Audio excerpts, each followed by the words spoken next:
Something else that you said that I wanted to ask you about was that, like, you didn't fall into doing a lot of the things that maybe you saw other girls doing in the industry. So for you, it felt like this could just be a job.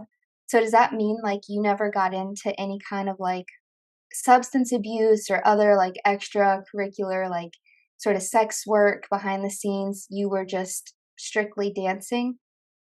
Yeah, so I grew up in a home where there was a lot of alcoholism and different drugs and just partying all the time. And I was so really disgusted by that.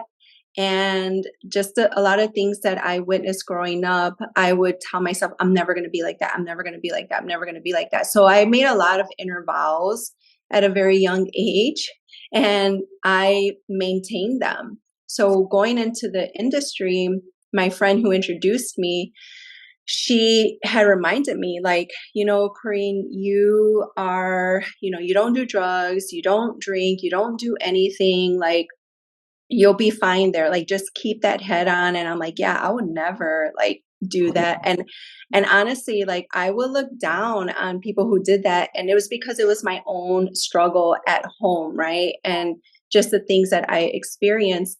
So I go into the club and I was offered a lot. Like, for me, my addiction or my thing was the money. Like, Mm. I knew at a young age how to seduce a man for his money. And so that was my focus. That was my drug. That was my sense of, empowerment. That was my false sense of security, that I really held on to. And that was my motivation. And I used that to really justify what I was doing and to make me think that I was better than anyone else in the club. And I would say today, no, I wasn't any better than the girl who was doing drugs and drinking alcohol and doing side favors. I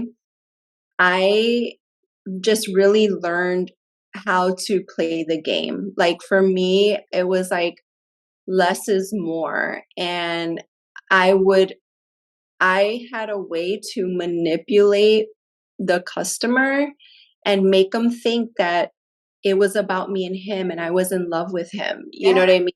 He'd want to give me more money. So for me, I'm like, if my purpose here is to make money and get them to like me and believe me, I don't need to, contribute or participate in all those other things. I'm just going to make them believe me. And eventually, what would happen is when they realized that they weren't going to get really what they wanted from me, they would keep on trying and Mhm. eventually just get tired and be like, okay, she's just playing me, and Yeah. eventually leave me alone. Then I move on to the next person, you Wow. know? I appreciate that answer. I was kind of the same, like addicted to the money first and foremost.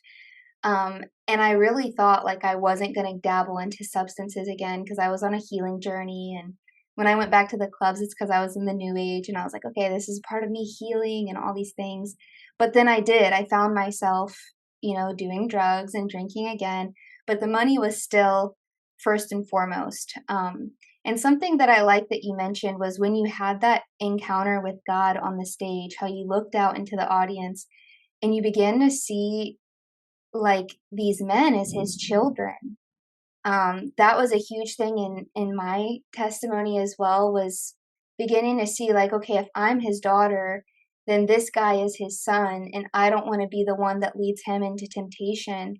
Um, Mhm. so can you kind of talk to the impact on men who are coming into this? Like they think that they're just like, you know, this is like a harmless consuming of some kind of entertainment. What is like actually the psychological, spiritual impact that you noticed happening to men who were indulging in this kind of entertainment? Man, definitely they open the door to lust, and lust is never good. Lust is a very perverted, very counterfeit form of love. It's not love, it makes you think that, but lust will make men do things that really gets them in trouble, right? Like, they spend more money than they are supposed to, right? They come in with a dollar amount in mind, but the more fascinated they are by the woman, the more they're willing to give, the more they're willing to risk also. And so what I've noticed is because I've danced for a lot of, married men. I've danced for men who said that they were Christians and pastors and things like that, right? And so I think that for men who go regularly, I think chances are they're already battling with some sort of loneliness Mm, or some other form of sexual addiction, right? And this to them, because it's legal, you know, um, a lot of people are doing it, and so they have their own ways to justify it as well. But I think it jades the heart of a man also because you know, for me, for example, when I became open about my testimony, I would have in my mind, yes, I'm the girl that men want to bring around their homeboys, but I'm not the one they want to bring home. yeah. And so it jades them in a way where they don't trust women, Mhm. right? Yeah. They know that it's a game. And so they start to perceive other women like that. Like, is this woman playing me too? Like meeting a woman at the gym and going out with them. And, she says something that maybe triggers something that the stripper told him in his ear when she was giving him a lap dance, right? And Yeah. so they become jaded too. They lose trust in women. They have broken relationships. And I think healthy men, they wouldn't want to go like mentally, emotionally, like men that have healthy relationships, they're not gonna wander in the club. Yeah, that's a great point, and I noticed that a lot too. It was a lot of married men who felt lonely or, they lacked that communication with their wives at home. So there was this big divide where they just weren't able to like get over that hump. So then these men end up in the club seeking that kind of like affection and validation that they weren't getting at home, but it's counterfeit. And something I noticed too, it's like men think that they have the power, but because of lust, I quickly began to realize, like, as the woman, that we had all the power. Which was interesting for me because my background, was an abusive childhood. And so I think I became a little bit like power hungry in that where I realized like I now have the power over these men and I know I can get what I want. But it's interesting because they think that they do going in there. They think that they're in charge. But I really saw, like, when I was in that predatory, feminine, pagan mentality that I was in, that I was taking advantage of these men, but even though they thought they were taking advantage of me.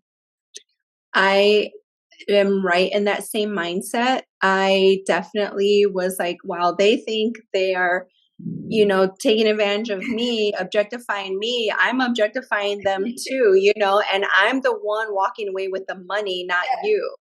you know but then the Lord really had to check my heart because they're walking away with a visual of me that is now implanted into their neural pathways, and they walk away with this vision of me that should have been reserved for my husband. And Wow. that's a greater price than the money that I took from them. Wow. So that humbled me real quick.